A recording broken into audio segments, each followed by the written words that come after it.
উপস্থিত সকল গৌর ভক্তবৃন্দের শ্রী চরণ কমলে আমার সশ্রদ্ধ প্রণাম।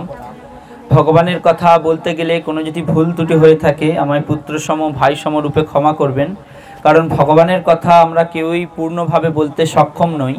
কেননা মানব জীবন ভগবান আমাদের দিয়েছেন ভগবানের গুণকীর্তন করার জন্য। যেমন পিতামাতার কাছে সন্তান কোনো দোষ করলে সন্তান যতই দোষ করুক পিতামাতার কাছে সে কিন্তু খুব শুভদের এবং খুব যত্নের জিনিস। ঠিক সেরকম ভগবানের কথা কেউ যদি বলতে চেষ্টা করে ভগবান এতেই প্রসন্ন হন। তোমরা যদি শোনার চেষ্টা করো ভগবান তাতেই প্রসন্ন হবেন। অর্থাৎ যদি আমরা এটা নিষ্ঠা সহকারে শোনার চেষ্টা করব, নিষ্ঠা সহকারে আমি বলার চেষ্টা করব, এর দ্বারা কিন্তু ভগবান প্রসন্ন হবেন। সকলে মিলে গীতার মঙ্গলাচরণ করো, আমার সাথে করো জোরে। ওং অজ্ঞানম তিমিরন্ধস্য জ্ঞানাঞ্জন শলাকয়া চক্ষুরুন্মিলিतं येन তস্मै শ্রী গুরবে নমঃ। শ্রীচৈতন্যমনোভীষ্টং স্থাপিतं येन ভূতলে স্বয়ং রূপং কদা মह्यं দদান্তি স্বপদান্তিকং। জয় শ্রীকৃষ্ণ চৈতন্য প্রভু নিত্যানন্দ শ্রী অদ্বৈত গদাধর শিবাসাদি গৌর ভক্তবৃন্দ। হরে কৃষ্ণ কৃষ্ণ কৃষ্ণ হরে হরে, হরে রাম রাম রাম হরে হরে। হে কৃষ্ণ করুণা সিন্ধু দীনবন্ধু জগৎপথে গোপেশ গোপিকা কান্ত রাধা কান্ত নমস্তুতে। তপ্ত কাঞ্চন গৌরাঙ্গে রাধে বৃন্দাবনেশ্বরী বিশ্বভানুসুতে দেবী প্রণমামি হরিপ্রিয়ে। নমো মহাবদান্যায় কৃষ্ণ প্রেম প্রদায়তে কৃষ্ণায় কৃষ্ণ চৈতন্য নাম্নে গৌরতিশে নমঃ। বঞ্ছাকল্পতরুভ্যশ্চ কৃপা সিন্ধুভ্যেব চ পতিতানাং পাবনেভ্যো বৈষ্ণবেভ্যো নমো নমো। যুগধর্ম হরিনাম সংকীর্তন কি, শ্রী কৃষ্ণচন্দ্র ভগবান কি, শ্রীমতী রাধা রানী কি, শ্রীমদ্ ভগবদ গীতা কি, জগদ্গুরু শৈল প্রভুপাদ কি, নিতাই গৌর সীতানাথ প্রেমানন্দে। হরি বল হরি বল হরি বল। আজকে আমরা শ্রবণ করব ভগবদ গীতার জ্ঞানযোগ থেকে ৮ নম্বর শ্লোকে। ভগবদ গীতার জ্ঞানযোগের ৮ নম্বর শ্লোক। এই শ্লোকটা আমরা সকলেই খুব যখন তখন বলে বেড়াই, সবসময় বলি। কি বলি? পরিত্রাণায় সাধুনা বিনাশায় চ দুষ্কৃতম ধর্ম সংস্থাপনার্থায় সম্ভবামি যুগে যুগে। এই শ্লোকের উপর আজকে আমরা আলোচনা করব। গীতায় এই শ্লোকটি আসছে জ্ঞান যোগের ৮ নম্বর শ্লোক। এই ৮ নম্বর শ্লোকে ভগবান আমাদের উপদেশ দিচ্ছেন। সকলে আমার সাথে করজোরে বলো। পরিত্রাণায় সাধুনাং বিনাশায় চ দুষ্কৃতাম ধর্ম সংস্থাপনার্থায় সম্ভবামি যুগে যুগে। ভগবান এই শ্লোকে বলছেন পরিত্রাণায় পরিত্রাণ করার জন্য, সাধুনাম ভক্তদের, বিনাশায় বিনাশ করার জন্য, চ এবং দুষ্কৃতাম দুষ্কৃতকারীদের, ধর্ম ধর্ম সংস্থাপনার্থায় সংস্থাপনের জন্য, সম্ভবামি অবতীর্ণ হই যুগে যুগে মানে যুগে যুগে। ভগবান বলছেন সাধুদের পরিত্রাণ করার জন্য এবং দুষ্কৃতিকারীদের বিনাশ করার জন্য এবং ধর্ম সমস্ত পানের জন্য আমি প্রতি যুগে যুগে অবতীর্ণ হই। ভগবান কি বললেন? সাধুদের পরিত্রাণ করার জন্য। পরিত্রাণ আমরা কি থেকে পেতে চাই? আমাদের সকলের মধ্যে কি ভাবি যে দুঃখ কষ্ট থেকে আমরা মুক্তি পেতে চাই। কিন্তু এই দুঃখ কষ্ট আমরা সংসারের মধ্যে যেটা ভাবছি, এর বাইরেও কিন্তু দুঃখ কষ্ট আছে কি, যেটা আমাদের ধর্মকে দুঃখ দেয়, কষ্ট দেয়। সেই দুঃখ কষ্ট থেকে যদি মুক্তি হতে চাও তাহলে কি করতে হবে? ভগবানকে আহ্বান করতে হবে। এখানে বলছেন সাধুদের পরিত্রাণ করার জন্য। সাধুদের কিন্তু কোনো দুঃখ কষ্ট হয়? সাধুদের দুঃখ কষ্ট হয় কেন? সাধু সকল দুঃখের হরণকর্তা হচ্ছে সাধু। সংসারে সবাই দুঃখে জর্জরিত।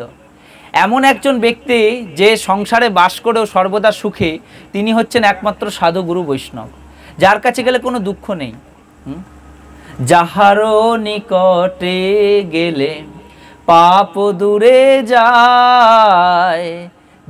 সবাই আমার সাথে বলো, যাহারও নিকটে গেলে পাপ দূরে যায়। এমন দয়াল প্রভু কে বা কোথা পায়। কি বললাম? যাহারও নিকটে গেলে, নিকট মানে কাছে, যার কাছে গেলে আমাদের সমস্ত পাপ দূরে যায়, এমন দয়াল প্রভু কে কোথায় পায়। তাহলে সাধুদেরকে এখানে কি বলা হচ্ছে? সব থেকে উত্তম ব্যক্তি এই জগতের, এই সংসারে, সেটা হচ্ছে সাধু।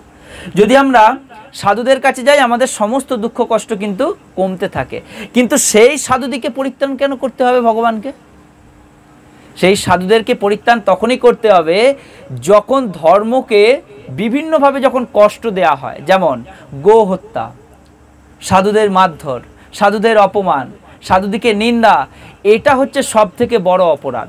তাই এটা যখন এই জগতে ঘটে তখন ভগবানকে নিজে আসতে হয় এই জগৎকে নিজে ধর্মকে স্থাপন করার জন্য। তখন মানুষের দ্বারা কিন্তু ধর্ম স্থাপন হয় না, তখন ভগবানকে আসতে হয়। আমাদের দুঃখ কষ্ট পেলে আমরা সাধুর কাছে যাই, গুরুর কাছে যাই, বৈষ্ণবের কাছে যাই, তারা আমাদের সমস্যার সমাধান করে দেয়। কিন্তু যখন সাধু সমস্যায় পড়ে তখন সে ভগবানের কাছে যায়। বুঝে গেল? তাই বলছেন ভগবান, যখন এ জগতে, এ পৃথিবীতে, এই ব্রহ্মাণ্ডে সাধুদিকে যখন অসুরক্ষিত থাকে, সাধুরা যখন, তারা যখন কষ্টে থাকে, যখন তাদেরকে কেউ কষ্ট দেয়, দুঃখ দেয়, যেমন এই জগতে এখন ঘটছে, এই সমাজে ঘটছে, তখন ভগবান কি বলছে? আমি তাদের পরিত্রাণ করার জন্য, এবং শুধু তাই নয়, যারা তাদের কষ্ট দেয় সেই সমস্ত ব্যক্তিকে কৃষ্ণ নিজের মুখে বলছে দুষ্কৃতকারী। কি বলছেন? দুষ্কৃতকারী। শব্দটা কি বললেন এখানে? এটা তোমার আমার কথা না, গীতায় এই শব্দ কৃষ্ণ নিজের মুখে ব্যবহার করছেন। কি বলছেন? দুষ্কৃতকারী কারা? যারা সাধুকে, গুরুকে, বৈষ্ণবকে, ভক্তকে যারা কষ্ট দেয় তারা দুষ্কৃতকারী। শুধু জাতা পাপী নয়, তারা দুষ্কৃতিকারী। এই রকম দুষ্কৃতকারীদের বিনাশ করার জন্য এবং ধর্মকে পুনরায় স্থাপন করার জন্য, যেই ধর্মকে বিনাশ করার জন্য তারা উঠে পড়ে লাগে, ভগবান নিজে এসে তাদের সকলকে বধ করে, বিনাশ করে পুনরায় সেই ধর্মকে আবার স্থাপন করে। তাই এখানে বলছেন দুষ্কৃতকারীদের বিনাশ করার জন্য এবং ধর্মকে স্থাপন করার জন্য আমি যুগে যুগে এই জগতে অবতীর্ণ হই। যুগে যুগে, প্রত্যেক যুগে ভগবান এই জগতে আসেন, অবতীর্ণ হন। প্রভুপাদ তাৎপর্য দিচ্ছেন আমাদের বোঝার জন্য। ভগবদ্গীতা অনুসারে কৃষ্ণ ভাবনায় উদ্বুদ্ধ যে মানুষ তিনি হচ্ছেন সাধু। ভগবদ্গীতা অনুযায়ী কৃষ্ণ ভাবনায় উদ্বুদ্ধ যে মানুষ তিনি হচ্ছেন সাধু। সাধু, সাধু আমরা শব্দ কি বলি? সাধু। যার মধ্যে সমস্ত কিছু জ্ঞান থাকা সত্ত্বেও জগতের কাছে নিজেকে কখনো প্রকাশ করেন না, নিজেকে বিদ্বান ভাবেন না, নিজেকে মহান ভাবেন না, সেই গুণ হচ্ছে সাধুর। বুঝে যাচ্ছে? যেমন শ্রীমান চৈতন্য মহাপ্রভু জগৎকে শিক্ষা দেওয়ার জন্য যখন সকল জগতের মানুষ জানে, পৃথিবীতে যত মানুষ আছে, নিমাই পণ্ডিতকে সবাই এক বাক্যে চেনে। কেন? নিমাই পণ্ডিত, ওর থেকে আর দ্বিতীয় কেউ বড় পণ্ডিত এই জগতে নেই। কিন্তু এটা নিমাই পণ্ডিত নিজে স্বীকার করেন না। যখন কোনো বয়োজ্যেষ্ঠ জ্ঞানীর কাছে, সাধুর কাছে যায়, তখন কি, হে প্রভু আপনি যদি কৃপা করেন এটা আমি তবেই বোধগম্য হতে পারি, আপনার দয়ার প্রয়োজন, আপনি দয়া করলে তবে আমি এটা পেতে পারি। কিন্তু তিনি সাক্ষাৎ ভগবান, তিনি অনন্ত কোটি ব্রহ্মাণ্ডের মালিক, বিদ্যায় পরিপূর্ণ, রূপে পরিপূর্ণ, ঐশ্বর্যে পরিপূর্ণ, গুণে পরিপূর্ণ। তারপরেও কিন্তু ভগবান নম্রতার দ্বারা সকলের সাথে কথাবার্তা আলাপ আলোচনা করেন। এটা হচ্ছে সাধুর গুণ।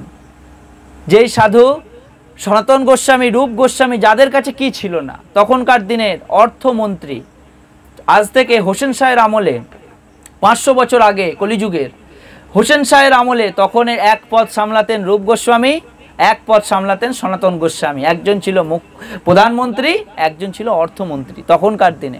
আর তাদের তখনকার দিনের উপার্জন শুনলে আমরা বিস্ময় হয়ে যাই। কিন্তু সব কিছু নিমেষের মধ্যে সব কিছুকে মাটির ঢেলা মনে করে সব কিছু বাদ দিয়ে শ্রীমান চৈতন্য মহাপ্রভুর কাছে গিয়ে উঠেছিলেন। এবং তাদের পরিধানের যে কাপড় ছিল সেই কাপড় সম্পর্কে বর্ণনা হয়, একটা ধুতিকে দুভাগ করে পরতেন, একটা অঙ্গবস্ত্র আর একটা পরিধান করতেন। চিন্তা করুন, এই হচ্ছে সাধুর ব্যবহার। যে সাধু জগতে চারিদিক বিচরণ করে বেড়ায়, কিন্তু তার মনের ভাবটা কি? আমি যা করছি প্রভুর জন্য করছি, যা করছি ভগবানের জন্য করছি, এই জগতে আমার বলতে কিছু নেই। তিনি অত উত্তম পদের, কিন্তু তারপরেও তাদের মনোভাব এটা হচ্ছে শিক্ষা। ওই জন্যে আমি যখন বৈষ্ণবদের কাছ থেকে ভগবানের কথা শ্রবণ করি, তারা বারবার বলেন যে ভগবানের কথার থেকে বৈষ্ণবের কথা বেশি শ্রবণ করা উচিত। ভগবান ঐশ্বর্যে পরিপূর্ণ, রূপে পরিপূর্ণ, বিদ্যায় পরিপূর্ণ, শক্তিতে পরিপূর্ণ, কিন্তু যখন কোনো ভক্ত, যখন কোনো জীব, মনুষ্য জীব সেই ভগবানকে পাবার জন্য সে সব কিছু ত্যাগ করে কিভাবে ভগবানকে পাওয়ার প্রয়াসী হয়, সেই কথা যদি আমরা শুনি আমাদের মধ্যে বেশি করে আরও প্রেম জন্মায়। তাই বলে কি ভক্তের লীলা যত আমরা বেশি শুনবো আমাদের মন আরও বেশি করে ভগবানের প্রতি আকৃষ্ট হবে, এটা নিয়ম। যদি বেশি আমরা ভগবানের কথা শুনবো ভগবানের প্রতি মন আরও বেশি আকৃষ্ট হবে। কিন্তু ভগবানের থেকে আরও যদি বেশি মনকে আকৃষ্ট করতে চাও কার প্রতি? ভগবানের প্রতি, তাহলে ভক্তের মহিমা শোনো, ভক্তের লীলা শোনো, হরিদাসের লীলা শোনো, প্রহ্লাদের লীলা শোনো, ধ্রুব মহারাজের লীলা শোনো। প্রত্যেকটা লীলা, যেমন শ্রীমান চৈতন্য মহাপ্রভু প্রত্যেক দিন, শ্রীমান মহাপ্রভু প্রত্যেক দিন পুরী ধামে লীলা শুনতেন। কি লীলা? প্রহ্লাদের লীলা, ধ্রুব মহারাজের লীলা, কুন্তি স্তুতি, ভীষ্ম স্তুতি, এই সমস্ত শুনতেন। গজেন্দ্র মোক্ষ কাহিনী, এই সমস্ত শুনতেন। কেন? তারা কিভাবে ভগবানকে পেয়েছে। যিনি সাক্ষাৎ ভগবান তিনি কার লীলা শুনতেন? ভক্তের লীলা শুনতেন, প্রহ্লাদের লীলা শুনতেন, ধ্রুব মহারাজের লীলা শুনতেন, গজেন্দ্র লীলা শুনতেন। বুঝতে পারছো? ওই জন্য বলছে যে এই জগতে আমরা যদি বেশি করে ভগবানকে পেতে চাই ভক্তের প্রতি বেশি করে শরণাপন্ন হতে হবে। যত ভক্তলীলা শুনবো তত বেশি করে মন ভগবানের প্রতি আকৃষ্ট হবে। এখানে বলছেন ভগবদ্গীতা অনুসারে কৃষ্ণ ভাবনায় উদ্বুদ্ধ যে মানুষ তিনি হচ্ছেন সাধু। কোনো লোককে আপাতত দৃষ্টিতে অধার্মিক বলে মনে হতে পারে, কিন্তু তার অন্তরে তিনি যদি সম্পূর্ণভাবে কৃষ্ণ ভাবনাময় হন তবে বুঝতে হবে তিনি সাধু। আমরা আমাদের চোখের দ্বারা কত রকম ভুল করছি। যদিও আমরা কি বলি? যেটা চোখে দেখেছি সেটাই বিশ্বাস করব, যেটা চোখে দেখিনি সেটা বিশ্বাস করব না। আমরা কথায় কথা বলি না, চোখে দেখা বস্তু সত্যি, চোখের বাইরের বস্তু মিথ্যা, বলি না? কিন্তু ভগবানকে যদি আমাদের বুঝতে হয় চোখের দ্বারা বোঝা যাবে না। এই চোখের দ্বারা ভগবানকে বোঝা যায় না। কি বললাম? এই চোখের দ্বারা ভগবানকে বোঝা যায় না। তাহলে কোন চোখের দ্বারা বোঝা যায়? ভগবানকে বুঝতে গেলে আমাদেরকে এই শরীরে কত অঙ্গ প্রত্যঙ্গ ভগবান দিয়েছেন, কত দিয়েছেন, গুণে শেষ করতে পারা যায় না। এত অঙ্গ প্রত্যঙ্গের মাধ্যমে সাধুরা বলছেন ভগবান প্রবেশ করার একমাত্র পথ হচ্ছে আমাদের এই দুটো কান। এই দুটো কান। কর্ণরন্ধ্র পথ দিয়া হৃদি মাঝে প্রবেশিয়া বরিশয়ে সুধা অনুপম। আমাদের শরীরে এত ছিদ্র, এত অঙ্গ প্রত্যঙ্গ থাকা সত্ত্বেও ভগবান প্রবেশ করেন একমাত্র কান দিয়ে। তাই সাধুরা বলেন যদি দেখতে হয় কান দিয়ে দেখো, চোখ দিয়ে না। চোখ দিয়ে আমরা যেটা দেখি সেটা এই জগতের জিনিস, কিন্তু কান দিয়ে যেটা আমরা শ্রবণ করি ভগবান কথা, শ্রবণের মাধ্যমে আমাদের মনে ভগবানের প্রতি শ্রদ্ধা বর্ধিত হয়। যত বেশি ভগবানের কথা শোনা হবে মন তত বেশি ভগবানের প্রতি আকৃষ্ট হবে। তাই দুটো ছিদ্র ভগবান দিয়েছেন, দুটো ছিদ্র দিয়ে ভগবানের কথা শোনা উচিত। কিন্তু আমরা যদি এক ছিদ্র দিয়ে শুনি আর একটা দিয়ে বের করে দিই, কিছু হবে না। এই জগতের কথা এদিক দিয়ে শুনবো, এদিক দিয়ে বের করে দেবো, সেটা নিয়ম। কিন্তু ভগবানের কথা শুনে বের করে দেওয়া যাবে না, শোনা মাত্র হৃদয়ে ধারণ করতে হবে। তাই বলছেন কি কর্ণরন্ধ্র পথ দিয়া হৃদি মাঝে প্রবেশ। হৃদি মানে কি? হৃদয়। হৃদয়ে প্রবেশ করে, যেটা কি করে? প্রবেশ করে বরিশয়ে বর্ষণ করে সুধা অনুপম। যেই সুধা সব সময় বর্ষণ করে সেটা হচ্ছে ভগবান কথা। তাই যিনি ভগবানকে নিয়ে থাকেন, ভগবানের নামে থাকেন, ভগবানকে ভালোবাসেন, তিনি কখনো দুঃখে দুঃখিত হন না। তিনি জানেন এই সংসার ভগবানের, এই দুঃখ ভগবানই দিচ্ছেন। কেন? এই জগতে যিনি পরিচালিত করছেন তিনি হচ্ছেন সাক্ষাৎ দুর্গা দেবী, যার আর এক নাম হচ্ছে মহামায়া। সবাইকে মায়ার দ্বারা বেঁধে রেখেছেন। তাই তো বলছেন আমরা যদি মায়ার দাস হতে চাই তাহলে এই জগৎকে ভোগ করো, বেশি বেশি ভোগ করো। আর যদি কৃষ্ণ দাস হতে চাও এই জগৎকে ত্যাগ করতে শেখো। জগতের মায়াকে, বন্ধনকে, ভাবকে, বিনিময়কে, ঐশ্বর্য, মান, প্রতিষ্ঠা, লোভ সব কিছু ত্যাগ করো। সাধুরা তো কীর্তনে বলেন মানেরও প্রতিষ্ঠা শুকরেরও বিষ্ঠা। কি বলছেন? মানেরও প্রতিষ্ঠা শুকরেরও বিষ্ঠা। যদি তুমি মান সম্মানের পেছনে ধাবিত হবে তাহলে সেটা কিসের সমান? শুকরের বিষ্ঠার সমান। কত ভয়ঙ্কর কথা এটা, কিন্তু আমরা বুঝি কজন? আমি যে কোথায় যেতে চাই যেখানে আমার সবাই জয় জয় করে। আমি কোথায় যেতে চাই যেখানে গেলেই আমাকে সবাই সম্মান দেয়। আমি কোথায় যেতে চাই যেখানে যাওয়া মাত্র সবাই আমার নামে, এক নামে আমাকে চেনে। আমরা সেটা করতে চাই। এই জগতে যতই এই জগতের বস্তুতে আমরা উন্নত হই না কেন, ভগবান এমন এক বস্তু, ভগবান এমন এক জিনিস, যদি তাকে আমরা আমাদের জীবনে রাখি, ভগবান সেই লাভ পূজা প্রতিষ্ঠা তুমি না চাইলেও তোমাকে কিন্তু করাবে। এটা ভগবানের নিয়ম, যে ভগবানের ভক্তি করবে ভগবান তাকে এই জগতে তার নাম যশ খ্যাতি সব ভগবান নিজে দায়িত্ব নেয় এই জগতে তার নাম প্রচার করা।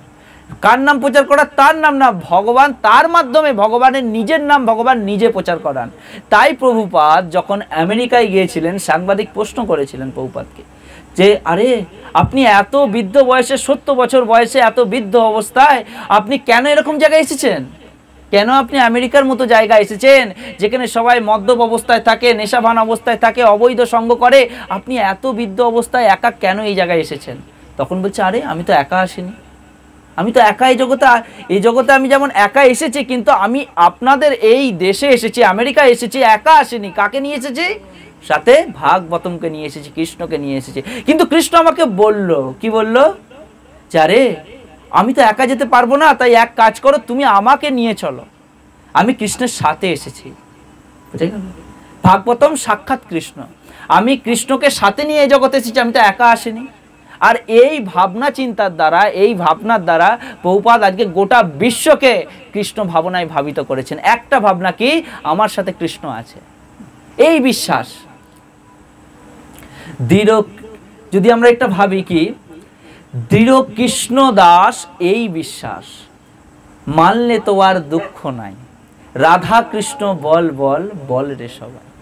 আমরা যেটা মানি দৃঢ়তার সাথে, দৃঢ় কৃষ্ণ দাস এই বিশ্বাস মানলে তো আর দুঃখ নাই, রাধা কৃষ্ণ বল বল বলে রে সবাই। যদি আমরা দৃঢ়তার সাথে মানি তাহলে কিন্তু আমাদের আর ভয় থাকবে না, দুঃখ থাকবে না, কষ্ট থাকবে না, সব কিছু হরণ হতে পারে। কেন?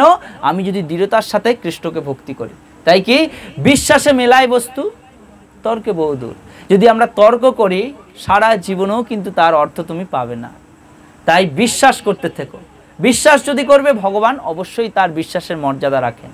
এক সময় দ্রৌপদী বিশ্বাস করেছিলেন ভগবানকে, দুহাত তুলে দেখেছিলেন হস্তিনাপুর থেকে, কৃষ্ণ ছুটে এসেছিলেন দ্বারকা থেকে, সধর্ম ত্যাগ করে ছুটে এসেছিলেন তাকে রক্ষা করার জন্য, তার লাজ বাঁচানোর জন্য। এক সময় ডেকেছিলেন গজেন্দ্র, গজেন্দ্র মানে কি? হাতিদের যিনি রাজা, গজদুক্ত ইন্দ্র, গজেন্দ্র, গজ শব্দের অর্থ হাতি, ইন্দ্র শব্দের অর্থ রাজা, যিনি হাতিদের রাজা গজেন্দ্র, খুব ক্ষমতাশালী, শক্তিশালী। তার মতো যেমন আমরা কি বলি হাতির শক্তি খুব মহাশক্তি, তার কাছে কেউ যেতে চায় না। কিন্তু চিন্তা করো, এই হাতির লীলা ভাগবতমে যখন আমরা শ্রবণ করি গজেন্দ্র মুখ্য লীলা, তখন সেই হাতি এত শক্তিশালী, বনের সবাই তাকে ভয় করে, সিংহ পর্যন্ত, বাঘ পর্যন্ত তাকে ভয় করে। কেন? সে গজেন্দ্র আসছে। গজেন্দ্র মানে কি? হাতি বনের রাজা, গোটা জঙ্গলের রাজা তিনি। যখন তিনি যেতেন তার সপরিবার নিয়ে, হাতির পরিবার নিয়ে, তখন ভয়ে হিংস্র জন্তু পর্যন্ত লুকিয়ে যেত, বাঘ সিংহের মতো।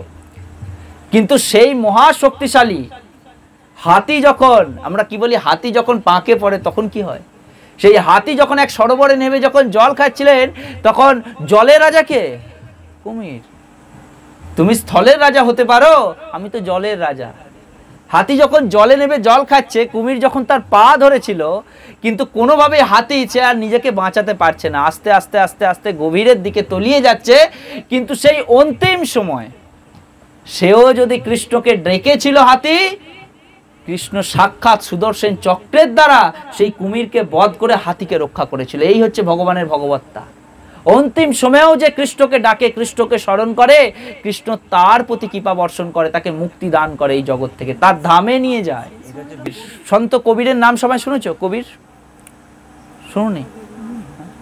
কবির এক সময় এক রাস্তা দিয়ে যাচ্ছেন, যেতে যেতে দেখছেন গ্রামের মাতাজিরা আগে সব কি করতো, মানে চাক্কিতে গম পেশাই করতো, সর্ষে পেশাই করতো, তিল পেশাই করতো, যাকে বলে জাঁতা।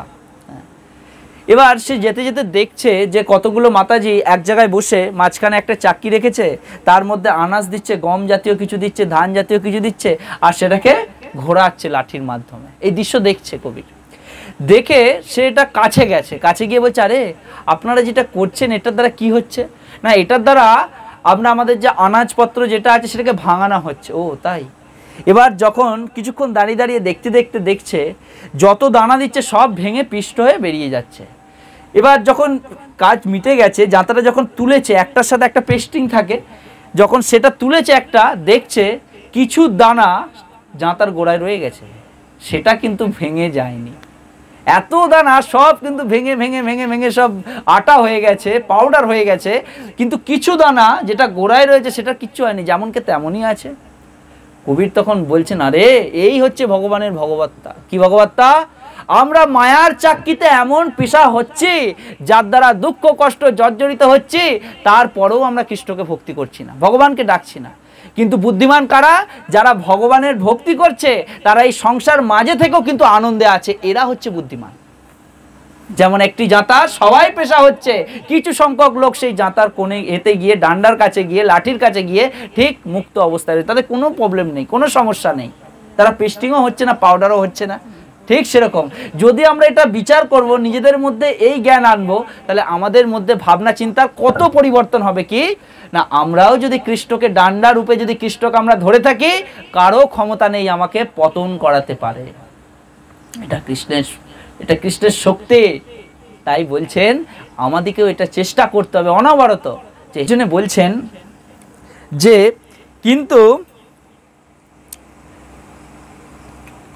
কিন্তু যিনি 24 ঘন্টায় ভগবত ভক্তিতে নিয়োজিত, তিনি যদি মূর্খ এবং অসভ্য হন, তবুও বুঝতে হবে তিনি সাধু। যিনি 24 ঘন্টায়, যেমন অনেকে আছে কি যারা শাস্ত্র পড়তে পারে না কিন্তু কৃষ্ণকে খুব ভালোবাসে, অনেকে আছে। আবার অনেকে আছে কি শাস্ত্র পড়তে পারে, কৃষ্ণকে ভালোবাসে না। আবার কি অনেকে আছে ভগবানকে লোক দেখানো ভালোবাসে। আবার অনেকে আছে যে নিজের যেখানে নাম হবে, সম্মান হবে, সেখানে যাবে।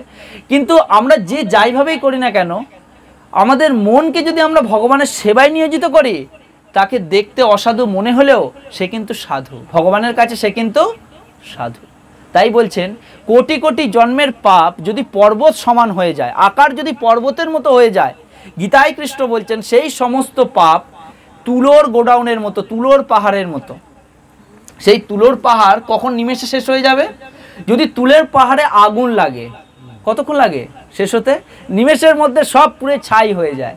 ঠিক সেরকম গীতায় কৃষ্ণ বলছে, যদি কেউ আমাকে ভক্তি করবে ভাবে, তার এই যে কঠিন পাপের পাহাড় তুলো হয়ে যায়। এটা ভাবনা মাত্রই সেই কঠিন পাহাড়, শক্ত পাহাড় তুলোতে পরিণত হয়ে যায়। এটা ভাবা মাত্র যখন তার সেই মুখ থেকে গোবিন্দ নাম, কৃষ্ণ নাম, গৌরের নাম উচ্চারণ হয়, সঙ্গে সঙ্গে কিন্তু সেই পাহাড়, তুলোর পাহাড়ে আগুন লাগা শুরু হয়ে যায়। তার পাপের বিনাশ হতে থাকে, পাপ আস্তে আস্তে কাটতে থাকে, আর তার মধ্যে হৃদয়ে গোবিন্দ আস্তে আস্তে বিরাজিতমান হয়। চিন্তা করে দেখো, কিছুদিন আগে রথযাত্রার আগের দিন কি হয়? গুন্ডিচা মার্জন হয়, হয় না? গুন্ডিচা মন্দির মার্জন হয়। গুন্ডিচা মন্দির কেন মার্জন হয় বলো? কেন মার্জন হয় গুন্ডিচা মন্দির? ভগবান আসবেন বলে। যেমন আজকে ভগবত পাঠ হচ্ছে, কালকে ভগবানের ভোগ।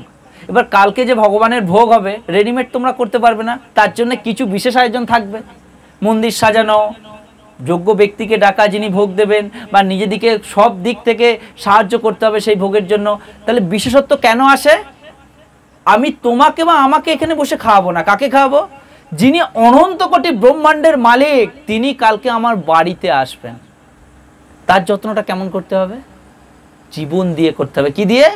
জীবন পর্যন্ত দেয়া তাতে উচিত। কেন? এই জগতের কোনো মিনিস্টার, নেতা, মন্ত্রী যদি কোনো জায়গায় যায়, কত সুন্দর স্টেজ হয়, কত সুন্দর ডেকোরেটিং হয়, কত কিছু হয়, কিন্তু যিনি কোটি কোটি ব্রহ্মাণ্ডের মালিক, তাকে কালকে আমি আমার ঘরে নিমন্ত্রণ জানিয়েছি, আমি কেমনভাবে তার সেবা করব? যতটুকু আমার ক্ষমতা আছে, যতটুকু আমি করতে পারবো, ঠিক ততটুকু ভাবেই আমি ভগবানের সেবা করতে চাই। এটা হচ্ছে ভাব, ভক্তির ভাব এটা। একসময় শ্রীল প্রভুপাদকে প্রশ্ন করছেন, যখন তিনি এয়ারপোর্টে নেমেছেন, লন্ডনের এয়ারপোর্টে, তখন একটা সুন্দর গাড়ি তার ভক্ত পাঠিয়েছেন, প্রভুপাদ তাতে বসে তার বাড়িতে আসবেন। এই দৃশ্যটা দেখে সাংবাদিকরা প্রশ্ন করছেন তাকে, আরে যিনি সাধু মানুষ, যিনি বৈরাগী মানুষ, যিনি বৈষ্ণব, তাকে এত দামি গাড়ি পাঠানোর কি দরকার? আমরা যেমন বলি আমাদের মধ্যে কত রকম বিচার বুদ্ধি আসে, হ্যাঁ, আসলে মাথা তো খুব বুদ্ধি আছে আমাদের, কত রকম বলি। আরে যিনি সাধু, তাকে এত এলাইক্সি, এত এসি গাড়ি, সুন্দর অনেক টাকা দামের গাড়ি পাঠানোর কি দরকার? সে তো হেঁটেই চলে আসতে পারে, বা কম দামি একটা গাড়ি কিছু পাঠানো যেতে পারে। তখন বলছে, আরে তুমি নেতা মন্ত্রী এলে কত টাকা খরচা করে স্টেজ লাইট মাইক কত কিছু আয়োজন করো, সে কি না নেতা, তার উপরে পিএম আছে।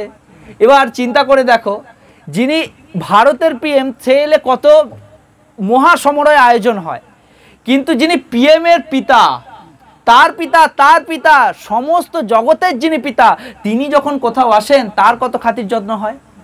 এটা ভগবানের ক্ষেত্রে, তাহলে গুরুর ক্ষেত্রে কেন এটা হয় না? রে গুরুই তো পারে একমাত্র ভগবানকে নিয়ে আসতে, আমার ক্ষমতা নেই ভগবানকে আনার। কিন্তু আমি যদি গুরুকে সুযত্নে অত্যন্ত যত্ন সহকারে আমি গৃহেতে নিয়ে আসতে পারি, ভেবে নাও ভগবান তোমার ঘরে এসে উপস্থিত হয়ে গেছেন। কেন? এটা হচ্ছে গুরু কৃপা। তাই কি গুরুর প্রতি ভগবানের প্রতি যতটুকু আমাদের সামর্থ্য ততটুকু দিয়ে সেবা করা উচিত। তোমরা সবাই হয়তো জানো কি দাতা কর্ণের, তোমরা সবাই জানো সেবা দেওয়ার জন্য নিজের কি সন্তানকে পর্যন্ত হত্যা করতে দ্বিধাবোধ করেনি। এটা হচ্ছে ভক্তিপথের লক্ষণ, যে প্রভু তোমার জন্য আমি সব কিছু হারাতে রাজি আছি, সব কিছু, যদি তুমি আমার হতে চাও। এটা আমাদেরকে বুঝতে হবে যে আমরা এত চেষ্টা করছি, এই চেষ্টার মধ্যে ভগবানকে রাখতে হবে। সুখী হওয়ার চেষ্টা যতই করব তত দুঃখ পাবো, কিন্তু সেই সুখ হওয়ার চেষ্টায় যদি ভগবানকে রাখি সে কিন্তু সুখী হবে। দুঃখ পেলেও তার মন কিন্তু সুখী থাকবে। কেন? এই জগৎ দুঃখের, দুঃখালয়ম কি বলে গীতায় কৃষ্ণ কি বলছে এই জগৎকে? দুঃখালয়ম, তারপরে কি বলছে? অশাশ্বতম। যেটা অশাশ্বতম, যেটা দুঃখের জায়গা, সেখানে তুমি সুখ খুঁজলে পাবে কি করে? এই জগৎটা দুঃখের জন্য ভগবান তৈরি করেছে। ভগবান ভগবত গীতায় বলছেন এই জগৎকে আমি তৈরি করেছি, এই জগতের নাম দিয়েছি কি? দুঃখালয়ম। আমাদের নদীটার ওপারে গেলেই কত দোকান আছে, লেখা আছে না বস্ত্রালয়, হ্যাঁ, মিষ্টান্ন ভাণ্ডার, হ্যাঁ, বসনালয়, ঔষধালয়, সব লয় দেওয়া আছে। কেন? সেখানে সেটা পাওয়া যায়। ভগবান এই পৃথিবীটা তৈরি করেছেন, তৈরি করে তাতেও একটা ব্যানার লাগিয়েছেন উপরে। কি ব্যানার লাগিয়েছেন? দুঃখালয়। এখানে শুধু দুঃখই পাবে। যে সুখের পেছনে ছুটবে সে কিন্তু মূর্খ। এবার আমরা কি ভাবি যে তাহলে সুখটা কিরকম আসে?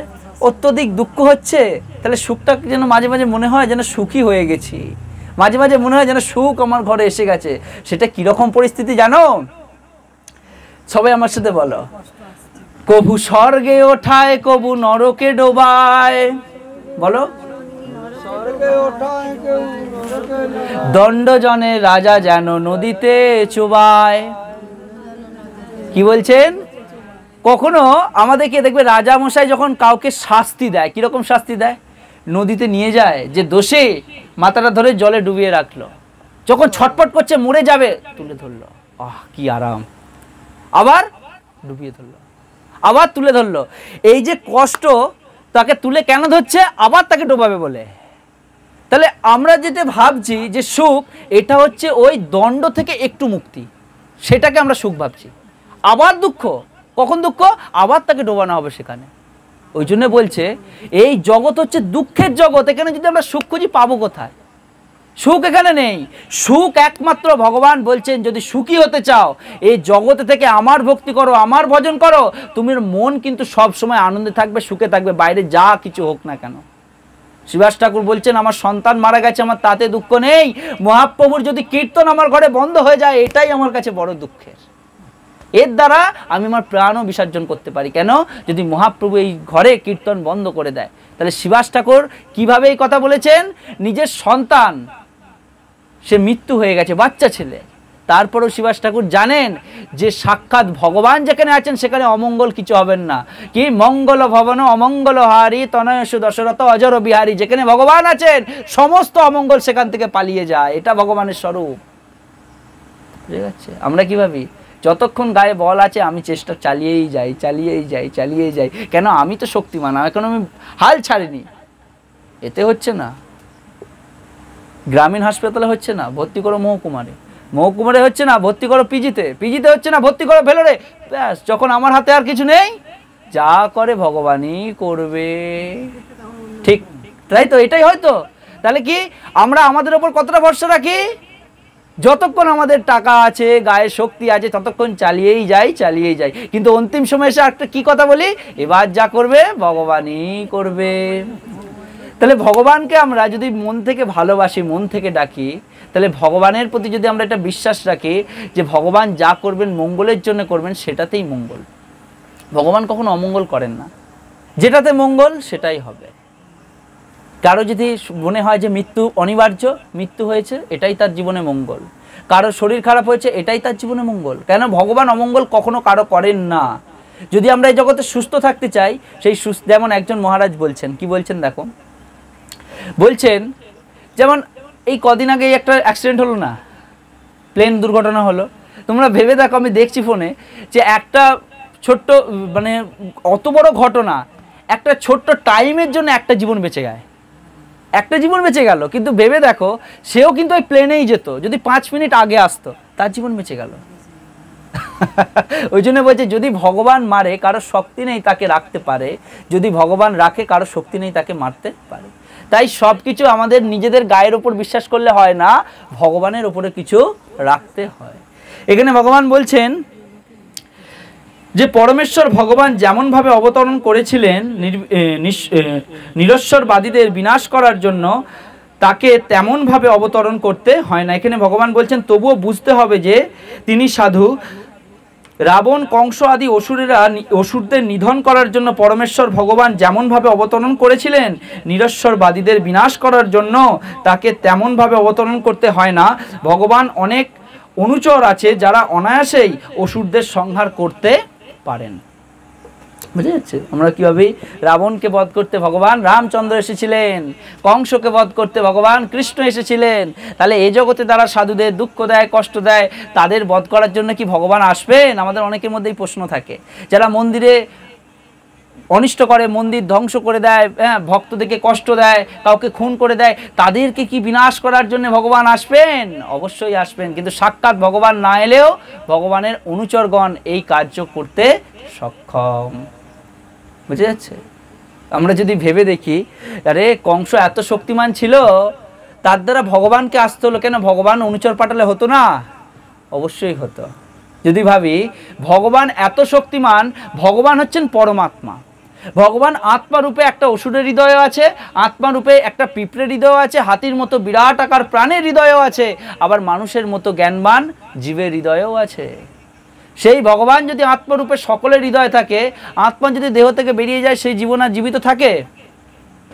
থাকে না। সবার রিমোট কন্ট্রোল ভগবানের হাতে। কিন্তু ভগবান কি করছেন, এই জগতে শুধু অসুর নিধন করার জন্য ভগবান আসেন না। আমরা কি ভাবি যে আরে পাপে জগৎ ভরে গেছে, এসে 2-4টে অসুর মেরে দিয়ে ভগবান চলে যাবে, তার জন্য ভগবান আসেন না। তার জন্য ভগবানের প্রয়োজন হয় না আসতে, তার অনুচরগণই এই কার্য করতে পারে। বুঝতে পারছো? তাহলে ভগবান কেন আসেন? শুধু সাধুদেরকে পরিত্রাণ দেওয়ার জন্য না। এই জগতে যেমন সাধুদেরকে পরিত্রাণ ভগবান দেন এই জগতে এসে, তেমন এই জগতে এসে লীলা বিলাস করে প্রত্যেকটা মানুষকে ভগবান তার লীলার প্রতি আকৃষ্ট করে যান, যাতে সেই লীলা পরে মানুষ শ্রবণ করে ভগবানের প্রেমে আসক্তি বাড়ায়, প্রেম বাড়ায়। এই জন্যে ভগবান আসেন। কৃষ্ণ এলেন, এসে কংসকে বধ করলেন, বড় বড় অসুর, রাক্ষসী যা আছে সবাইকে বধ করলেন। কিন্তু তারপরেও কৃষ্ণ কি করলেন?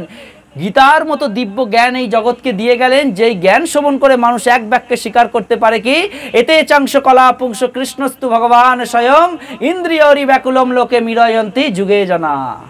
ভগবান বলছেন যে একমাত্র আমি কি, ঈশ্বর পরম কৃষ্ণ সচ্চিদানন্দ বিগ্রহ অনাদির আদি গোবিন্দ সর্বকারণের কারণ। এটা আমরা অনায়াসে স্বীকার করতে পারি, যেটা গীতার জ্ঞানের মাধ্যমে ভগবান বলছেন। কি বলছেন? অহম সর্বস্ব প্রভব মত্ত সর্বং প্রবর্ততে। এর মাধ্যমে আমরা বুঝতে পারি যে আমি একমাত্র সব কিছুর উৎস, আমি সবার থেকে উত্তম, সবার থেকে শ্রেষ্ঠ। গীতায় কৃষ্ণ নিজে বলছেন। এটা আমাদেরকে বুঝতে হবে। কৃষ্ণ শুধু অসুর নিধন করার জন্য এই জগতে আসেন না, এই জগতে ধর্ম যেমন স্থাপন করেন, আবার সেই ধর্মকে স্থাপন কিভাবে করতে হয়, কিভাবে ধর্মের পথে চলতে হয়, সেই বই কিন্তু আমাদের সকলের কাছে দিয়ে যায় শাস্ত্র রূপে। বাজার থেকে একটা ফোন কিনে ফেললাম, ফোনের কিছুই চালাতে পারছি না, ফোনটা কিনলাম।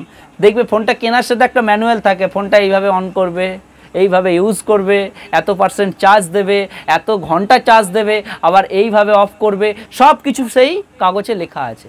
তবে সেই ফোনটা যথাযথভাবে ব্যবহার হবে। যদি সেটা না করবে, মন গড়া করবে, ফোন বেশি দিন যাবে না। ঠিক সেরকম গীতায় কৃষ্ণ বলছেন, ধর্মকে আমি স্থাপন করেছি, কিন্তু সেই ধর্মকে কিভাবে টিকিয়ে রাখবে তার জন্য আমি শাস্ত্র দিয়েছি। শাস্ত্র পড়ো, শাস্ত্র যদি না পড়তে পারো শাস্ত্র শ্রবণ করো, যদি এটা করবে, শ্রবণ কীর্তন করবে, তার দ্বারা আমাকে বুঝতে পারবে, ধর্মপথে থাকবে, নিজে ধার্মিক হবে। যদি তা না হয় তাহলে কি এই সংসারে সবাই অধার্মিক হবে, আর যত খারাপ পথ সেটাই বেছে নেবে। এখানে বলছেন ভগবানের অনেক অনুচর রয়েছেন যারা অনায়াসে অসুরদের সংহার করতে পারেন, কিন্তু ভগবানের অবতরণের উদ্দেশ্য হচ্ছে তার ভক্তদের শান্তি বিধান করা। কি বলছেন? ভক্তদের শান্তি বিধান করা। অসুরেরা ভগবানের ভক্তদের নানাভাবে কষ্ট দেয়, তাদের উপর উৎপাত করে, তাই তাদের পরিত্রাণ করার জন্য ভগবান অবতরণ করেন। অসুরের স্বভাবই হচ্ছে ভক্তের ওপর অত্যাচার করা। ভক্ত যদি তার পরমাত্মীয় হয় তবুও সে রেহাই পায় না। বলে সোজা চলে যাও লাফিয়ে কংসের দিকে। কংসের নিজের বোন, হ্যাঁ, বোনকে বিবাহ দিল মহা সমারোহে ধুমধাম করে, হ্যাঁ, বিবাহ দিয়ে তখন সারথীকে বলছে, সারথী প্রতিদিন তো তুমিই রথ চালাও, আজকে আমার বোনকে আমি নিজে তার শ্বশুর বাড়িতে দিতে যাব, আমি নিজে রথ চালাবো, আজকে আমি সারথী হব। কত প্রেম, কত ভালোবাসা, তাই তো দেখি না আমরা কৃষ্ণলীলায়? কত প্রেম, কত ভালোবাসা, যেন মনে হয় কংসের মতো দাদা আর দ্বিতীয় কেউ নেই। কিন্তু তার ওপরে আমরা কি ভাবি যে মৃত্যু এসে গেলে, যদি আমরা মৃত্যুর কথা শুনি না আমাদের মাথা খারাপ হয়ে যায়, আরে মৃত্যু। ঠিক এটাই, কংস এতক্ষণ ঠিক আছে, সব ঠিক আছে, যখন দৈববাণী হলো যাকে তুমি এত খাতিরের সাথে, আনন্দের সাথে, উৎসাহের সাথে শ্বশুর বাড়ি নিয়ে যাচ্ছ তোমার বোনকে, সেই বোনের অষ্টম গর্ভজাত সন্তান তোমার মৃত্যুর কারণ হবে, এটা শোনা মাত্র রথের রশ্মি ছেড়ে দিয়ে উঠে দাঁড়িয়ে তার তরোয়ার নিয়ে, ধারালো চকচকে তরোয়ার নিয়ে, এক হাতে চুলের মুঠি আর এক হাতে তরোয়ার নিয়ে তাকে মারতে উদ্যত হলো। এই হচ্ছে অসুরের মনোভাব। বোঝা গেল? এতক্ষণ কি ছিল? প্রেম, ভালোবাসা। যেই দেখছে যে মৃত্যুর কারণ হবে, সঙ্গে সঙ্গে তার আসল মূর্তি। এটা হচ্ছে অসুরের স্বভাব। ওপরে ওপরে কত ভালোবাসা, ভেতরেই কিন্তু সব কিছু সর্বনাশের মূল হচ্ছে সে। ওই জন্য বলছে যে এই জগতে কারা বেশি অত্যাচার করছে? যারা কংসের মতো ধরনের মানুষ। বুঝে গেল? ওপরে এক, ভেতরে আর এক। এখানে বলছেন যে তবুও সে যতই আত্মীয় হোক তবুও কিন্তু সে রেহাই পায় না। যেমন কংস তার নিজের বোন, তবুও কিন্তু সে রেহাই পায় না। ঠিক তেমন হিরণ্যকশিপুর, তার নিজের সন্তান 5 বছর বয়স, মাত্র 5 বছর বয়স, কিন্তু সে তাকেও রেহাই দেয় না। দেয় না। কেন দেয় না? সবাই মানে হিরণ্যকশিপুর ভগবান, 3 লোকেরকে যিনি জয় করেছেন, সর্বশক্তিমান হয়েছেন, সমস্ত দেবতারা যার জয় জয়কার করে, নারদ মুনি যার জয়ের নামে জয়ের ধ্বনি দেয়, সবাই যাকে ভয় পায়, কিন্তু তার 5 বছরের ছেলে তার পিতাকে বলে, পিতা সবাই তোমায় ভগবান বলতে পারে, কিন্তু আমি তোমায় ভগবান বলবো না। কেন? আমরা সকলেই ভগবানের দাস। চিন্তা করো, এটা যদি আমাদের সাথে হতো কিরকম হতো? সবাই আমাকে ভগবান ভাবে, কিন্তু আমার ঘরের ছেলে, নিজের পেটের ছেলে আমাকে ভগবান ভাবে না। ঠিক এটাই ঘটেছিল হিরণ্যকশিপুরের সাথে। কিন্তু এটা শোনা মাত্র হিরণ্যকশিপুর নিজের ছেলেকে বধ করতে পর্যন্ত পিছু পা হয়নি। একটার পর একটা বাধা বিঘ্ন দিয়ে তাকে বধ করতে চেয়েছিল, কিন্তু যার রক্ষক ভক্ত বৎসল বিঘ্ন বিনাশক নৃসিংহদেব, তাকে কে বধ করতে পারে? একটার পর একটা বাধা বিঘ্ন থেকে মুক্ত হয়ে সে অনায়াসে ভগবানের ভক্তি ভজন সে নিজের জীবনে আরো বাড়াতে থাকলো। এটাই হচ্ছে ভক্তের নিয়ম, আর এটা অসুরের নিয়ম। হিরণ্যকশিপুর, কংস, এরকম অসুর আমরা সচরাচর এই জগতে দেখতে পাই। এখানে বলছেন যে তবুও সে রেহাই পান না। প্রহ্লাদ মহারাজ ছিলেন হিরণ্যকশিপুরের সন্তান, কিন্তু তা সত্ত্বেও হিরণ্যকশিপুর তাকে নানাভাবে নির্যাতন করে। শ্রীকৃষ্ণের মাতা দেবকী কংসের ভগিনী, কিন্তু তা সত্ত্বেও কংস তাকে, তার পতি বসুদেবকে নানাভাবে নির্যাতন করেছিলেন, কারণ সে জানতে পেরেছিলেন শ্রীকৃষ্ণ তাদের সন্তান রূপে আবির্ভূত হবেন। এর থেকে বোঝা যায় কংস নিধন করাটা শ্রীকৃষ্ণের অবতরণের মুখ্য উদ্দেশ্য ছিল না। কংস নিধনের জন্য ভগবানের আসার মুখ্য উদ্দেশ্য ছিল না। মুখ্য উদ্দেশ্য ছিল দেবকীকে উদ্ধার করা, কারণ যাকে বন্দি করে রেখেছে তাকে উদ্ধার করা। আমার ভক্ত কষ্টে আছে, ভক্ত যদি কষ্টে থাকে ভগবান কখনো শান্তি পায় না। ভগবানও কিন্তু সব সময় ছটপট করতে থাকে, কেন? আমি কখন তাকে মুক্তি দিয়ে তাকে সুখ প্রদান করব। ওই জন্য বলছি কি, দেবকী, আমরা অনেকে বলি যে ভগবান কেন দেবকীর কাছেই এলো? ভগবান কেন কৌশল্যার কাছেই এলো, ভগবান কেন সূচি মায়ের কাছেই এলো, কেন আর কারো কাছে এলো না? আমাদের মধ্যে এই প্রশ্ন থাকে। হ্যাঁ, ছেলের নাম দিয়েছি রাম, ছেলের নাম দিয়েছি কৃষ্ণ, ছেলের নাম দিয়েছি গোপীনাথ, কিন্তু পিতা মাতা তার মতো যশোদার মতো আচরণ করে না, কৌশল্যার মতো মা আচরণ করে না। ছেলের নাম যতই রাম দিক, মা কিন্তু কৌশল্যা হবে না, পিতা দশরথের মতো হবে না। তাহলে ছেলে কি করে রাম হবে?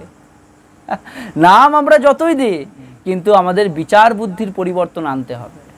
বুঝতে পারা যাচ্ছে কিরকম পরিবর্তন হবে? তুমি এবার চিন্তা করে দেখো, মাতা দেবকী তিনি কত কষ্ট পেয়েছিলেন, কত কষ্ট পেয়েছিলেন। ভগবানের শুদ্ধ ভক্ত, ভগবান তার ভক্তকে কেমনভাবে পরীক্ষা করে। যদি আমি উদাহরণ সাপেক্ষে বলি, সোনাকে আকার দেওয়া যায় কখন? যেই সোনাকে যখন তপ্ত করে গলানো হয়, সেই সোনা যখন লিকুইড হয়ে যায়, গলে যায়, তখন কিন্তু তাকে আকার দেওয়া যায়। লোহাকে আকার কখন দেওয়া যায়? যখন সেই লোহাকে অত্যাধিক তাপে গলিয়ে লিকুইড করা হয়, তরল করা হয়, তখন কিন্তু তাকে আকার দেওয়া যায়। ঠিক সেরকম ভগবান তার ভক্তকে এত কষ্ট দেয়, এত দুঃখ দেয়, কেন? তাকে পরিপক্ক করে আকার দেওয়ার জন্য, যে অরিজিনালি এ আমার ভক্ত। এটা হচ্ছে ভগবানের পরীক্ষা। দেবকীকে কত কঠিন পরীক্ষায় ভগবান দিয়েছিলেন। যেই নববধূ বিবাহের পর শ্বশুর বাড়ি যাচ্ছে, তাকে কোথায় শ্বশুর বাড়ি না পাঠিয়ে জেলখানা পাঠিয়ে দিলেন। জেলখানায় শুধু পাঠালেন না, একটার পর একটা গর্ভজাত সন্তান, 6-6টা সন্তানকে চোখের সামনে হত্যা করলেন। এই কষ্ট কত হয় মায়ের? একটা সন্তান মারা গেলে, যদি সে রোগে মারা যায় আলাদা ব্যাপার, তাতে মায়ের কেঁদে কেঁদে চোখ নষ্ট হয়ে যায়, কিন্তু সেই জলজ্যান্ত সন্তানকে নিজের চোখের সামনে পাথরের ওপর পিষ্ট করে মারা, সেটা কত ভয়ঙ্কর হয়। সব কিছু কষ্ট মাতা দেবকী সহ্য করেছিলেন। বসুদেব তাকে সান্ত্বনা দিয়েছিলেন, দেবকী একটা সময় আসবে এই অধর্মের বিনাশ হয়ে ধর্মের একদিন জয় হবেই হবে। কেন? ভগবান হচ্ছেন সম্ভবামী যুগে যুগে, তিনি প্রত্যেক যুগে যুগে আসেন, আর তিনি অবশ্যই আমাদের এই কষ্ট থেকে রেহাই দেবেন। বুঝে যাচ্ছে? একটার পর একটা সন্তানকে যখন কষ্ট দিয়ে এইভাবে মেরেছে, মাতা দেবকী কাঁদতে কাঁদতে, সমস্ত দিক থেকে তিনি এত কষ্ট পেয়েছেন, তারপরেও কিন্তু ভগবানকে ডাকা তিনি ভুলেননি। সেই ভগবান তার কাছে আসবে না তো কার কাছে আসবে? আমরা কি করি? ভগবান একটু আমাদের দুঃখ দিলে, কষ্ট দিলে, আরে ভগবানের ভক্তি করছি তাতে কষ্ট, তাতে দুঃখ, আমি ভক্তি আর করব না। আমরা বলি এই কথাগুলো, কি বলি? যে ভগবানের ভক্তি করছে আমার ছেলেটা মারা গেল, ভগবানের ভক্তি করছে আমার চাকরি চলে গেল, ভগবানের ভক্তি করছে আমার শরীরে রোগ চলে এলো, ওই ভগবানের ভক্তি আমি করব না। আরে এই জীবনে রোগ কেন এসেছে? যদি আগের জীবন আমরা বিচার করি, শাস্ত্র যদি পড়ি, শাস্ত্রে কি বলছে? এই জীবনে যদি কেউ তোমাকে একটা গালিগালাও পারে, তুমি চিন্তা করো আগের জীবনে তুমি এরকম কোনো না কোনো ব্যক্তিকে সেই গালিগালাজ পেরে এসেছো, তবে তুমি আজকে সেটা খাচ্ছ, গালিগালাজ মারধর খাচ্ছ। কেন? আগের জীবনে তুমি কাউকে এরকম কষ্ট দিয়ে এসেছো। তাই কি প্রত্যেকটা কার্যের পিছনে একটা না একটা কারণ অবশ্যই রয়েছে। তবে কিন্তু কারণ ছাড়া কোনো কার্য হয় না। যদি কারণ আমরা করে রাখি, তবে কিন্তু আমাদের সেই কার্য আমাদের প্রতি হয়। বুঝতে যাচ্ছে? কেউ গালিগালাজ করলো, তোমার কোনো দোষ নেই, তার সত্ত্বেও গালিগালাজ করলো, তুমি কি করলে? আমি এটা করেছি, আমি ওটা করেছি, আমি সেটা করেছি, তুমি এই, তুমি ওই, তুমি সে। কিন্তু যদি বিচার করতে হয়, এই গালিগালাজটা আমি এ জীবনে না দিতে পারি, আগের জীবনে না দিতে পারি, 100 জীবন আগে হলেও আমি এই কার্য করেছি, যার ফল আমি এখন ভোগ করছি। অর্থাৎ এখন আমায় চুপ থাকতে হবে, যদি এই ফলটা আর পরে না ভোগ করতে চাও। বুঝা যাচ্ছে কি বলছি? এটা হচ্ছে সাধুর ব্যাপার। তিনাদপি শনিচেন তরুরীব সহিষ্ণুনাং অমাননীয় মানদেন কীর্তনীয় সদা হরি। মহাপ্রভু বলছেন শিক্ষাষ্টকমে, তিনাদপি শনিচেন, ভক্ত কেমন হওয়া উচিত? ঘাসের থেকেও নিচু হওয়া উচিত ভক্তকে। মাঠে কত ঘাস আছে, ঘাসও আমাদের একটা শিক্ষা দেয়। কি শিক্ষা দেয়? যে আমি মারিয়ে গিয়ে, যদি কেউ ঘাসের উপর দিয়ে মারিয়ে যায়, 2 মিনিট 4 মিনিট 5 মিনিট নিচু থাকবে, আবার যেই কে সেই হয়ে যায়।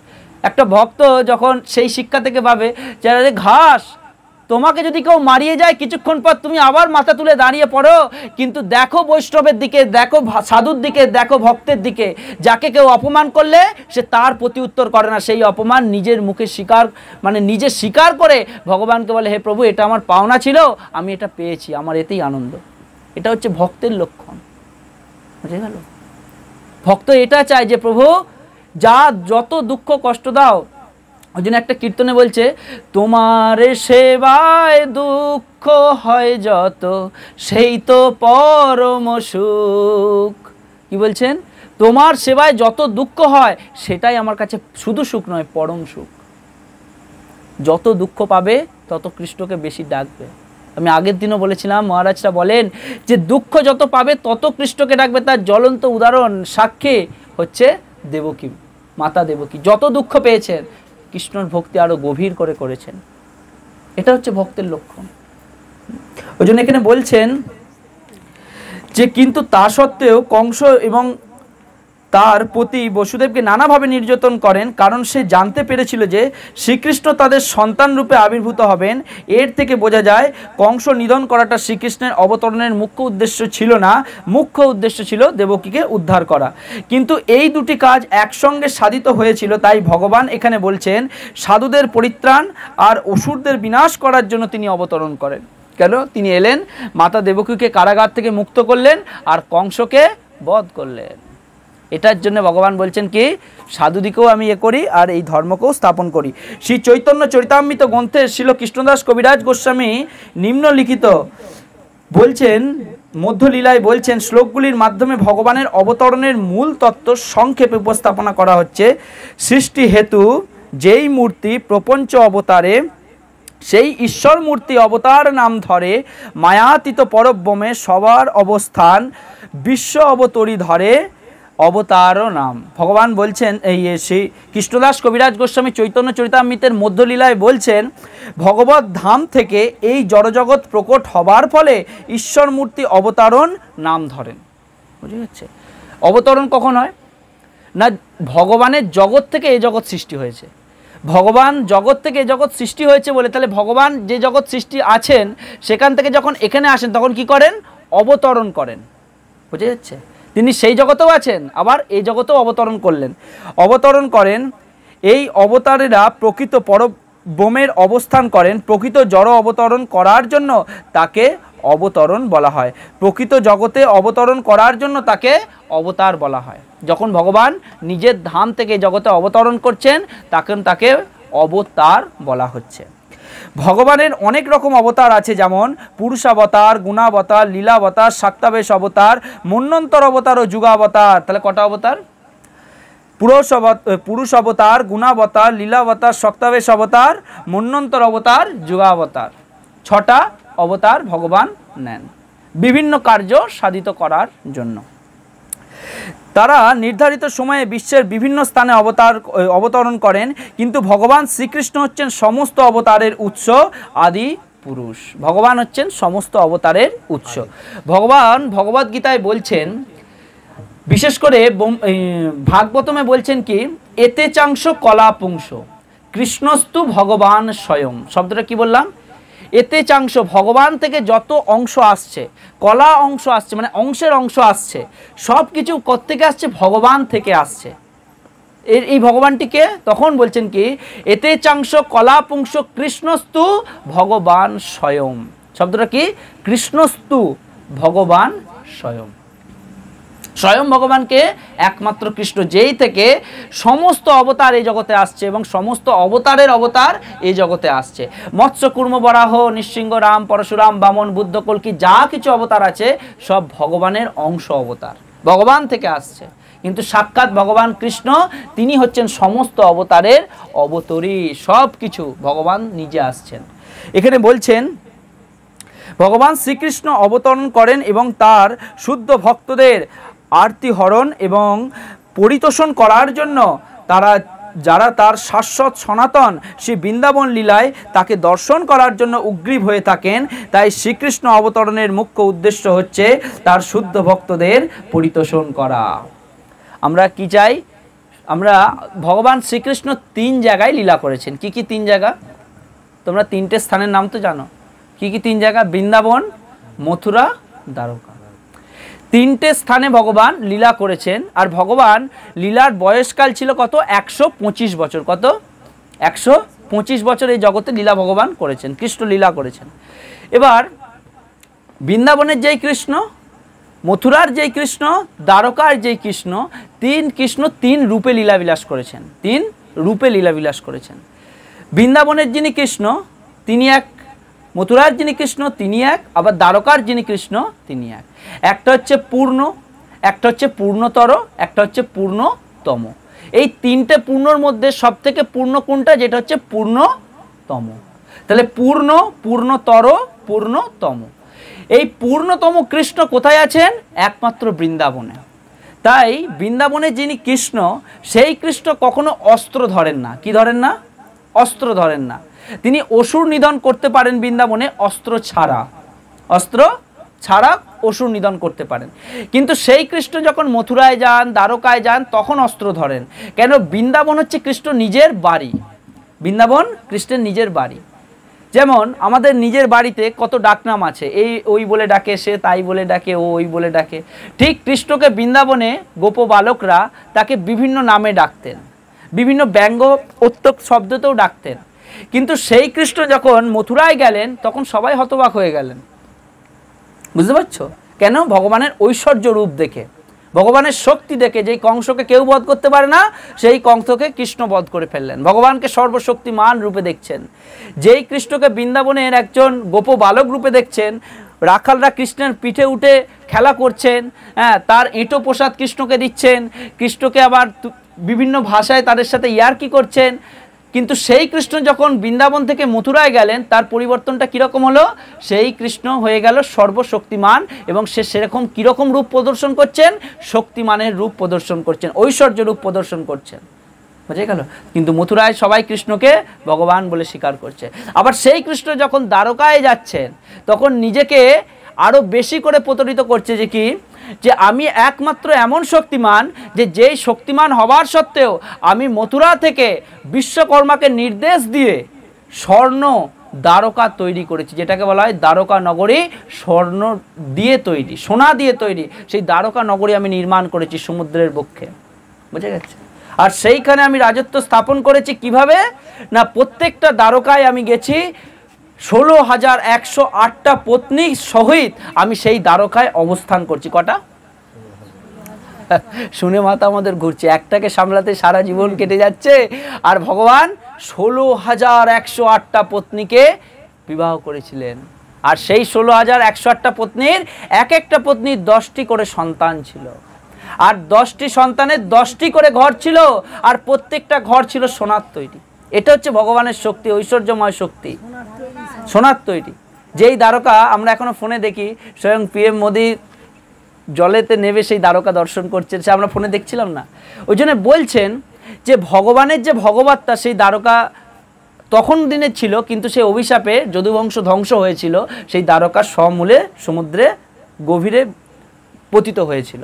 কিন্তু চিন্তা করো, আমাদের এটা বোঝা উচিত যে যেই কৃষ্ণ বৃন্দাবনে যাকে সবাই রাখাল বালক ভাবে, যাকে সবাই এটা ভাবে ওটা ভাবে, হ্যাঁ, আরে বলছে বলরাম যখন বলছে মা তুমি, যশোদা মাকে বলছে মাতা তুমি ভাইকে এত কেন করো? ভাইকে জানো, ভাই হচ্ছে এই জগতের ব্রহ্মাণ্ডের ঈশ্বর, কোটি কোটি ব্রহ্মাণ্ড মালিক হচ্ছে না আমার ভাই। তখন যশোদা মা বলছে বলরাম তুমি চুপ করবে না, তোমাকেও দড়িতে বাঁধবো। বলরাম যখন তার ভাইয়ের হয়ে বলছে, কারণ দাদা তো, বলরাম যখন কৃষ্ণকে যখন বাঁধছে তখন বলছে বলরাম যে তুমি ভাইকে এরকমভাবে বেঁধে ফেললে দড়িতে? ভাই কোটি কোটি ব্রহ্মাণ্ডের মালিক, শুধু তাই নয়, বড় বড় ব্রহ্মা, চন্দ্র, ইন্দ্র, বরুণ, মহাদেব সবাই তাকে প্রণাম করতে আসে, সবাই তাকে দেখার জন্য ভিড় লাগায়, আর মা তুমি তাকে দড়ি দিয়ে বেঁধে ফেলছো। তখন বলরামকে বলছে বলরাম যদি তুমি বেশি কথা বলো তোমাকেও বাঁধবো। যে ভাই চৌকাট পেরোতে গিয়ে হোঁচট খায়, বেড়াল ডাকলে আমার কোলে এসে উঠে পড়ে, নিজের হাতে খেতে পারে না, সে কিনা কোটি কোটি ব্রহ্মাণ্ডের মালিক। এটা হচ্ছে বৃন্দাবনের ভাব। বুঝে যাচ্ছে কি বললাম? এটা হচ্ছে বৃন্দাবনের ভাব। সবাই কৃষ্ণকে তার প্রিয় ভাবে, কিন্তু সেই কৃষ্ণ যখন বৃন্দাবন ত্যাগ করে মথুরায় যায়, দ্বারকায় যায়, সবাই কৃষ্ণকে কিভাবে? সর্বশক্তিমান ভাবে। বুঝে গেল?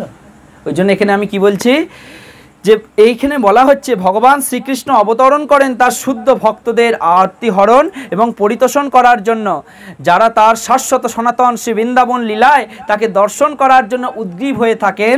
তাই শ্রীকৃষ্ণ অবতরণের মুখ্য উদ্দেশ্য হচ্ছে তার শুদ্ধ ভক্তদের পরিতোষণ করা।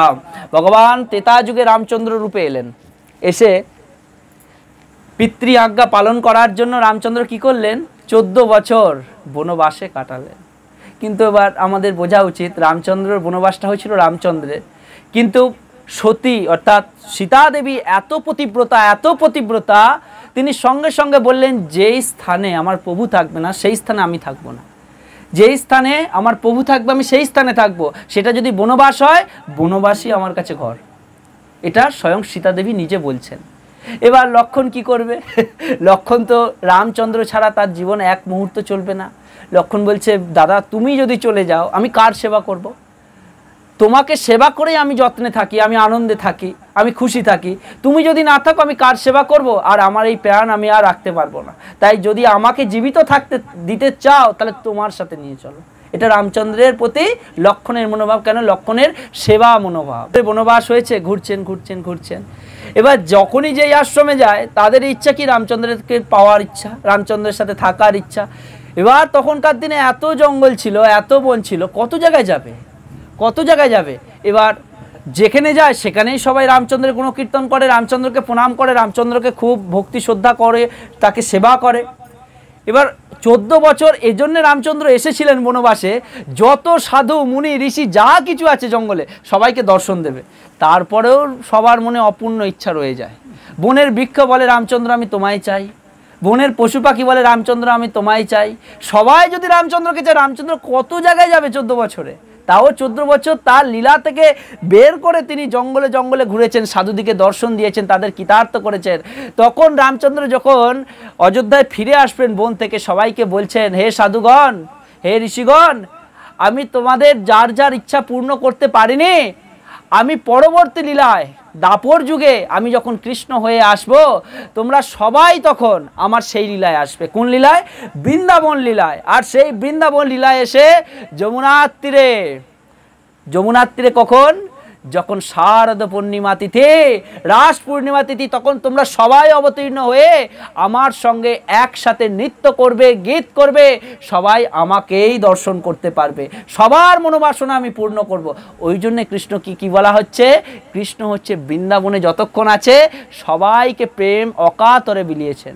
তাই কি চায়? ভক্ত কৃষ্ণকে বৃন্দাবন চন্দ্র রূপেই দেখতে চান। ভগবানের আরেক নাম কি? বৃন্দাবন চন্দ্র। বৃন্দাবনের যিনি শীতলতা, বৃন্দাবনের যিনি সুখ, বৃন্দাবনের যিনি মুকুটমণি, সেই বৃন্দাবন চন্দ্রকেই আমরা সবাই চাই। তাই কি ভগবানকে কিভাবে ভক্তি করতে হয়? বৃন্দাবন চন্দ্র রূপে ভক্তি করতে হয়। এখানে বলছেন যে তিনি কলিযুগে অবতীর্ণ হয়ে, এখানে মুখ্য উদ্দেশ্য যে ভগবান সকলকে তার লীলায় উদ্গ্রীব করে থাকেন। তাই শ্রীকৃষ্ণ অবতরণের মুখ্য উদ্দেশ্য হচ্ছে তার শুদ্ধ ভক্তদের পরিতোষণ করা। ভগবান এখানে বলছেন তিনি যুগে যুগে অবতীর্ণ হন, এর থেকে বোঝা যায় তিনি কলিযুগেও অবতরণ করেন। শ্রীমদ্ ভাগবতে বলা হয়েছে কলিযুগের অবতার গৌর সুন্দর শ্রী চৈতন্য মহাপ্রভু সংকীর্তনের যজ্ঞের মাধ্যমে শ্রীকৃষ্ণের আরাধনা করবেন এবং সমগ্র ভারতবর্ষে ভগবত ভক্তি প্রচার করবেন, তিনি ভবিষ্যৎবাণী করে গেছেন। কি বলছেন এখানে? আরেকবার আমি এই কথাটা বলছি। ভগবান এখানে বলছেন তিনি যুগে যুগে অবতীর্ণ হন, এর থেকে বোঝা যায় তিনি কলিযুগেও অবতরণ করেছেন। শ্রীমদ্ ভাগবতে বলা হয়েছে কলিযুগের অবতার শ্রী গৌর সুন্দর শ্রী চৈতন্য মহাপ্রভু সংকীর্তন যজ্ঞের মাধ্যমে শ্রীকৃষ্ণের আরাধনা করবেন এবং সমগ্র ভারতবর্ষে ভগবত ভক্তির প্রচার করবেন। বোঝা যাচ্ছে? সেই কৃষ্ণ গৌর রূপে এসেছেন। অগণিত শাস্ত্রে প্রমাণ। এমন কোনো শাস্ত্র নেই যেই শাস্ত্রে শ্রীমান চৈতন্য মহাপ্রভুর ভবিষ্যৎবাণী করা নেই। বিষ্ণু সহস্র নাম, মহাভারত, বিষ্ণু সহস্র নাম, মহাভারত, স্কন্দ পুরাণ, পদ্ম পুরাণ, নারদ ভবিষ্যত্তর পুরাণ, প্রত্যেকটা জায়গায় নৃসিংহদেবের যে নৃসিংহ পুরাণ, সব পুরাণে শ্রীমান চৈতন্য মহাপ্রভুর ভবিষ্যৎবাণী করা আছে যে কলিযুগের প্রারম্ভে শচী মায়ের গৃহে, নবদ্বীপে শচী মায়ের গৃহে একজন অবতীর্ণ হবেন। তিনি কি রূপে অবতীর্ণ হবেন? গৌর রূপে অবতীর্ণ হবেন। বুঝে যাচ্ছে? আর তিনি অবতীর্ণ হয়ে কি করবেন? সন্ন্যাস ধর্ম গ্রহণ করবেন। শব্দটা কি বলা হচ্ছে? সন্ন্যাস ধর্ম গ্রহণ করবেন এবং চারিদিকে সন্ন্যাস ধর্মের মাধ্যমে নাম বিতরণ করবেন, জগতে যত জায়গা আছে। ওই জন্য এখানে বলছেন যে ভগবত ভক্তি প্রচার করবেন সমগ্র ভারতবর্ষ জুড়ে, এটা তিনি ভবিষ্যৎবাণী করে গেছেন। পৃথিবীতে আছে যত নগর আদি গ্রাম, সর্বত্র প্রচার হইবে মোর নাম। এটা চৈতন্য চরিতামৃতের পদ। শ্রীমান চৈতন্য মহাপ্রভু নিজে মুখে এই কথাটা বলেছেন। কি বলেছেন?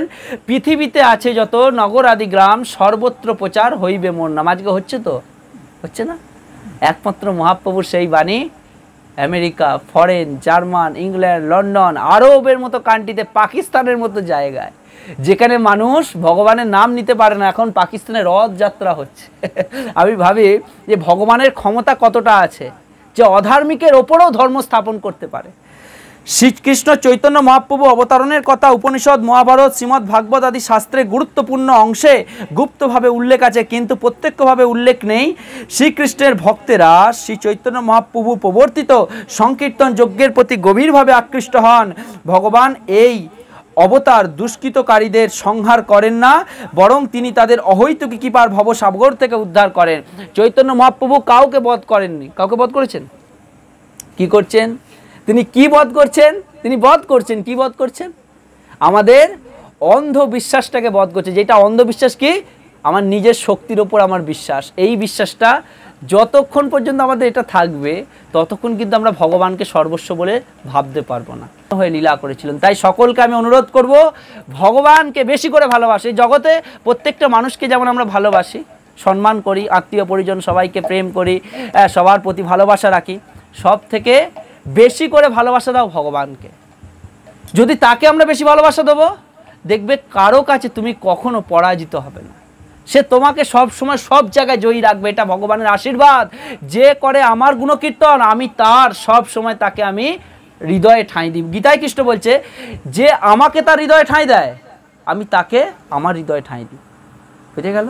হরে কৃষ্ণ কৃষ্ণ কৃষ্ণ হরে হরে, হরে রাম রাম রাম হরে হরে। শ্রীমদ্ ভগবদ গীতা के, जगद्गुरु शैल प्रभुपाद के, निताई गौर प्रेमानंदे हरि बोल।